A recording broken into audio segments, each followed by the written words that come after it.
February 1250. The Nile Delta.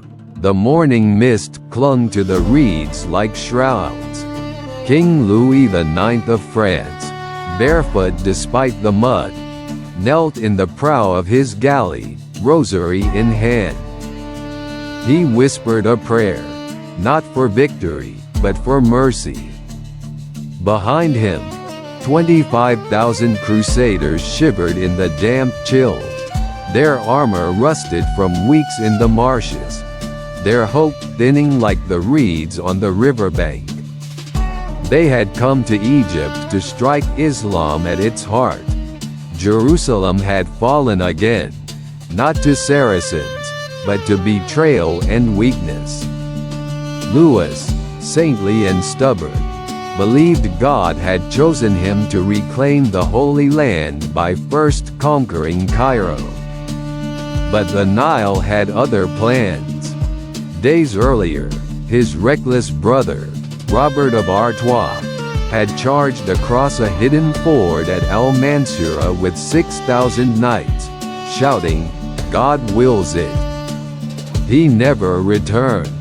Trapped in narrow streets, surrounded by Mamluk archers and flame-throwing naphtha throwers, Robert and his Templars were slaughtered like cattle in a pen. The river ran red for a league. Now, the Muslims, led by the brilliant, ruthless Baybars and the Ayyubid heir Tarancha, held the city like a clenched fist. The Crusaders were starving, diseased, and surrounded. Dysentery had claimed more than battle. On February 11th, the Mamluks attacked. Arrows hissed like vipers. Greek fire erupted in green-orange plumes, clinging to flesh and wood. The French lines buckled.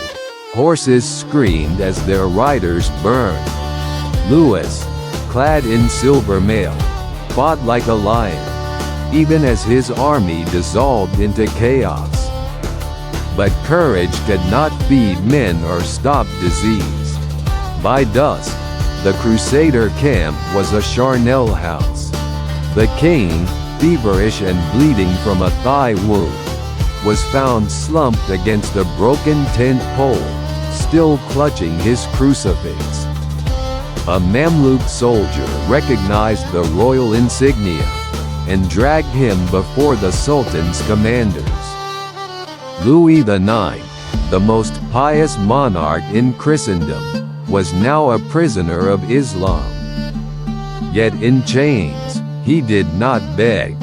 He demanded medical care for his men. He negotiated ransom with cold dignity. And in the silence of his captivity, he made a vow. If freed, he would return, not with swords, but with hospitals, schools, and justice. The Seventh Crusade had failed, but the Saint King's legend was just beginning.